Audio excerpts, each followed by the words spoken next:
मामा 2013 में आई एक horror thriller film है जिसे डायरेक्ट किया है आंद्रेस मस्चेती ने। तो चलिए जानते हैं इस फिल्म की पूरी कहानी। फिल्म शुरू होती है जेफ के घर से, जहां घर के अंदर दो लड़कियों को दिखाया जाता है और अचानक बड़ी लड़की विक्टोरिया को गोली की आवाज सुनाई देती है। जेफ घबराया हुआ कमरे के दरवाजे से बाहर निकलता है और दोनों लड़कियों विक्टोरिया और लिली को लेकर बर्फीले मौसम में बाहर निकल जाता है। जेफ बहुत परेशान होकर बहुत तेज गाड़ी चला रहा होता है। गाड़ी को इतना तेज चलाता देखकर विक्टोरिया घबरा जाती है और वो जेफ को बार बार टोक रही होती है, जिससे जेफ का ध्यान भटक जाता है और गाड़ी का एक्सीडेंट हो जाता है। गाड़ी खाई में जा गिरती है। आगे सीन जेफ के घर पर शिफ्ट होता है और वहां जेफ का जुड़वा भाई लूकस पहुंचता है। वो पुलिस से अपने भाई और भतीजियों के बारे में जानने की कोशिश करता है, लेकिन उसे पता चलता है कि जेफ और दोनों लड़कियां लापता हैं। सीन वापस जंगल पर शिफ्ट होता है, जहां हमें पता चलता है कि जेफ और लड़कियां किसी तरह बच गई हैं और वो जंगल में भटक रहे होते हैं। तभी उन्हें एक केबिन दिखाई देता है, मगर वहां विक्टोरिया को एक साया दिखाई देता है और वो जेफ को बताती है, लेकिन जेफ उसे नजरअंदाज कर उनको अंदर ले जाता है। वहां जेफ पहले तो आग जलाता है और उसके सामने लड़कियों को बैठाकर वो केबिन के एक कोने में चला जाता है, जहां जेफ का नर्वस ब्रेकडाउन हो जाता है। वो रोते हुए वापस लड़कियों के पास आता है। विक्टोरिया उसे कहती है कि केबिन के बाहर कोई है। जेफ विक्टोरिया के टूटे चश्मे को उतार लेता है और उसको खिड़की के बाहर देखने को कहता है। अब जेफ विक्टोरिया को मारने के लिए गोली चलाने ही वाला होता है कि जेफ के पीछे अंधेरे से एक भूत साया बाहर निकलता है और जेफ को मार डालता है। विक्टोरिया ने चश्मा नहीं लगाया होता है, इसलिए उसको कुछ दिखाई नहीं देता। अब उस सुनसान केबिन में केवल लिली और विक्टोरिया ही बचे थे। वो चिमनी की आग के सामने बैठे रो रहे होते हैं कि अचानक अंधेरे से एक चेरी लुढ़क कर आती है, जिसे देखकर विक्टोरिया खुश हो जाती है क्योंकि लिली और वो बहुत भूखे होते हैं। तभी अंधेरे में उस साए की एक झलक नजर आती है। कहानी 4-5 साल आगे बढ़ती है और हमें पता चलता है कि लूकस ने अभी भी उम्मीद नहीं हारी है और उसने जेफ और लड़कियों की खोज के लिए कुछ प्राइवेट डिटेक्टिव हायर कर रखे हैं। यहाँ हमें लूकस की गर्लफ्रेंड एनाबेल के बारे में पता चलता है, जो एक रॉक बैंड में गिटारिस्ट है और वो बहुत सपोर्टिव है।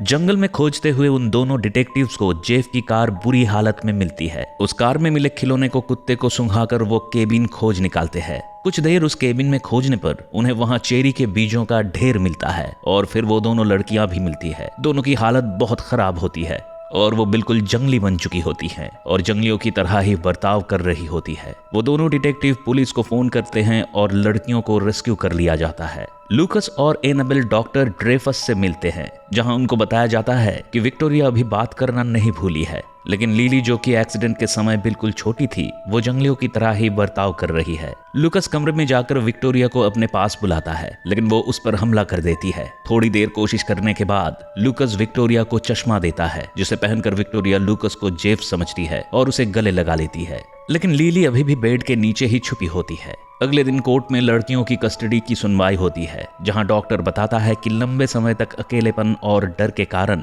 बच्चियों ने मामा नाम का एक काल्पनिक केयर टेकर बना लिया है। वहां लड़कियों की मौसी जेन भी कस्टडी लेने आई होती है, लेकिन डॉक्टर की मदद से लूकस को इस शर्त पर कस्टडी मिल जाती है कि लूकस को एक नए घर में शिफ्ट करना होगा और डॉक्टर को लड़कियों से पूछताछ करने दी जाएगी। जेन को भी सप्ताह में एक दिन लड़कियों से मिलने की परमिशन मिल जाती है। डॉक्टर विक्टोरिया से पूछताछ कर रहे होते हैं, जहां विक्टोरिया मामा के बारे में बताती है कि मामा अपने बच्चे को एक हॉस्पिटल से लेकर भाग आई थी और एक झील में कूद गई थी।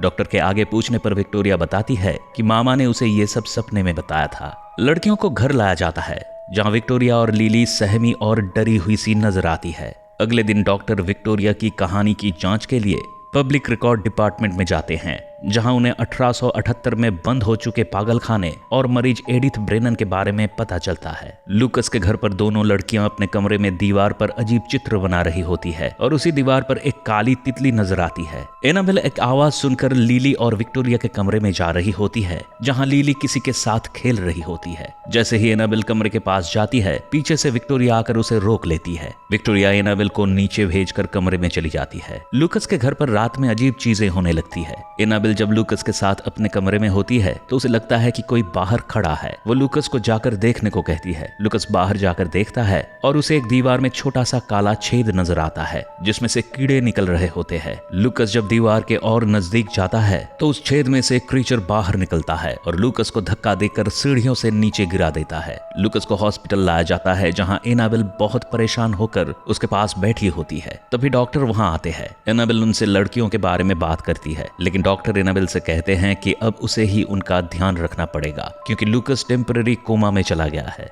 घर वापस आने पर एनाबेल दीवार पर बने अजीब चित्र देखती है और वो डॉक्टर को बुला लेती है। डॉक्टर आते हैं और उन्हें कमरे से एक लकड़ी की गुड़िया मिलती है। डॉक्टर विक्टोरिया को हिप्नोटाइज करके उस गुड़िया और मामा के बारे में पूछते हैं। विक्टोरिया का वीडियो देखते हुए अचानक डॉक्टर को अपने पीछे दीवार के कोने पर एक साया महसूस होता है। तभी पब्लिक रिकॉर्ड वाली लेडी का फोन आता है। लड़कियां डाइनिंग टेबल पर बैठी होती है। तभी एक साया नजर आता है और लिली उसकी तरफ देखकर मुस्कुरा रही होती है। रात को एनाबेल लड़कियों को सुलाकर अपने कमरे में आ जाती है। पीछे से लिली जागती है और विक्टोरिया को कहती है कि मामा आ गई है, आ जाओ खेलते हैं। एनाबेल को लड़कियों के कमरे से कुछ आवाज आती है। जहां पहुंचने पर उसे लिली और विक्टोरिया के अलावा और कोई नहीं दिखता है। लेकिन जब वो खुली अलमारी को बंद करने की कोशिश करती है तो विक्टोरिया डर कर उसे बंद करने से मना कर देती है।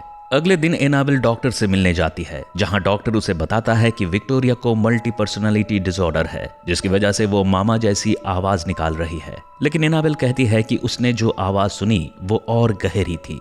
पब्लिक रिकॉर्ड डिपार्टमेंट में डॉक्टर को पता चलता है कि 200 साल पहले एक ऐसी लेडी थी जो बिल्कुल पागल थी, जो मामा जैसी ही थी। वहां उन्हें एक डिब्बे में बंद उस लेडी का कुछ सामान भी मिलता है, जिसे डॉक्टर अपने साथ ले आते हैं। वहां रात में फिर से एनाबेल को कुछ आवाज सुनाई देती है। एनाबेल अपने कमरे से बाहर आती है और जब वो दरवाजे के सामने खड़ी होती है तो उसके पीछे से उस औरत का साया अचानक निकल आता है और एनाबेल डर जाती है। अब लूकस को दिखाया जाता है जो वेंटिलेटर पर है और वहां काली तितलियां उड़ रही हैं और मॉनिटर पर लगातार मामा लिखा हुआ आ रहा है। लूकस को अचानक सपने में जेफ दिखाई देता है, जो लूकस को केबिन में जाकर बच्चियों को बचाने को कहता है। लूकस होश में आ जाता है और दूसरे दिन एनाबेल, विक्टोरिया और लिली उससे मिलने आती हैं।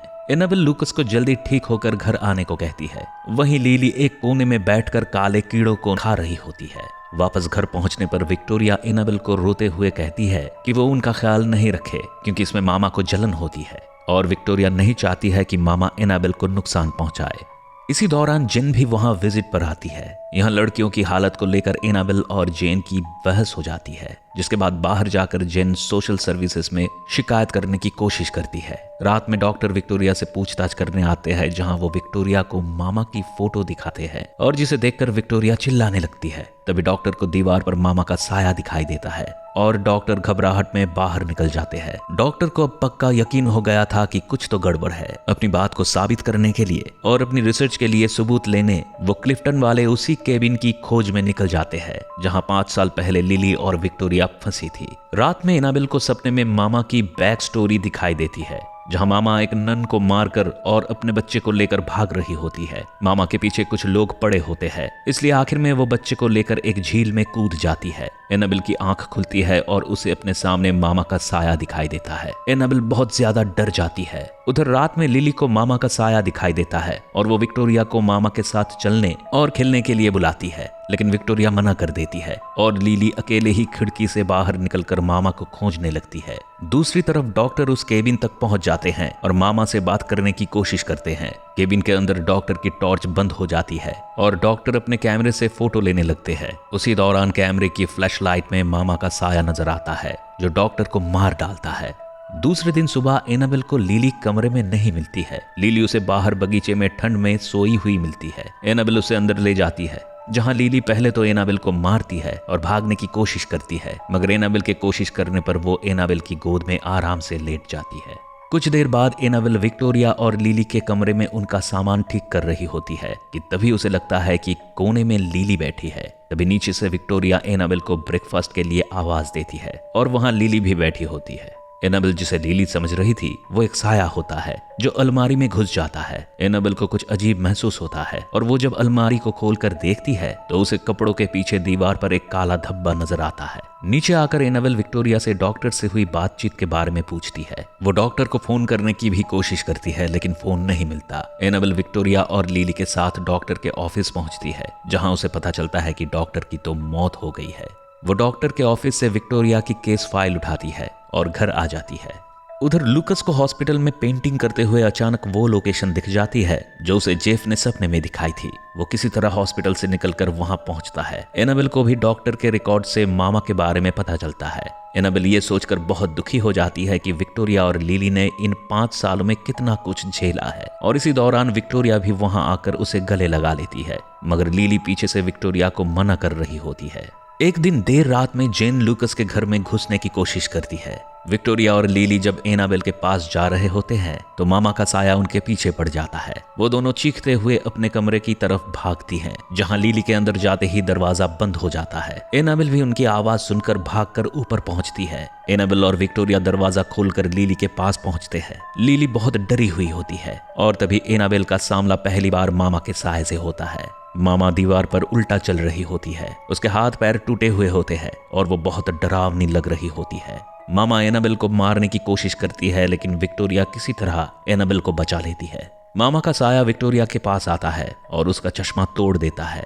नीचे आने पर विक्टोरिया को अपनी आंटी जेन दिखाई देती है, जो बिल्कुल मामा जैसी लग रही होती है। एनाबेल जब होश में आती है तो उसे घर में कोई नहीं मिलता। एनाबेल को लगता है कि मामा विक्टोरिया और लिली को जरूर उसी केबिन में ले गई होगी। एनाबेल डॉक्टर के ऑफिस से लाए डिब्बे को खोलती है और क्लिफ्टन केबिन की तरफ गाड़ी से जाने लगती है। रास्ते में उसे लूकस भी मिल जाता है। वो दोनों उस केबिन में पहुंचते हैं जहां उन्हें जेन की लाश मिलती है। बाहर निकलने पर उन्हें विक्टोरिया और लिली झील के किनारे एक पहाड़ की चोटी पर दिखाई देती हैं। वहां पर मामा भी होती है। लूकस और एनाबेल पहाड़ी की तरफ जाने लगते हैं। उनके आने की आवाज सुनकर मामा लड़कियों को अपनी तरफ बुलाती है। लड़कियां आगे बढ़ना शुरू करती है तो लूकस उन्हें रोकने की कोशिश करता है और ये देखकर मामा लूकस पर हमला कर देती है। मामा लूकस को मारने ही वाली होती है कि अचानक उसका ध्यान एनाबेल पर जाता है। उसे एनाबेल के हाथ में एक बच्चा नजर आता है। एनाबेल वो बच्चा मामा को दे देती है। मामा जब कपड़ा हटाती है तो उसे केवल एक कंकाल नजर आता है। ये देखकर मामा बहुत उदास हो जाती है और वो चीखते हुए रोने लगती है। मामा जाने ही वाली होती है कि अचानक लिली उसको आवाज दे देती है, जिससे मामा वापस लौट आती है और लड़कियों को ले जाने की कोशिश करती है। लूकस लिली और विक्टोरिया को नहीं ले जाने देता है, इसलिए मामा उस पर हमला कर उसे घायल कर देती है और फिर वो एनाबेल पर भी हमला कर देती है। विक्टोरिया घायल एनाबेल को गुड बाय बोलकर मामा के साथ जाने लगती है, लेकिन एनाबेल पीछे से विक्टोरिया का हाथ पकड़कर उसे रोकने की कोशिश करती है। आखिर में विक्टोरिया भी एनाबेल के साथ रुकने का फैसला करती है और वो मामा को गुड बाय कहती है। मामा विक्टोरिया को छोड़ देती है,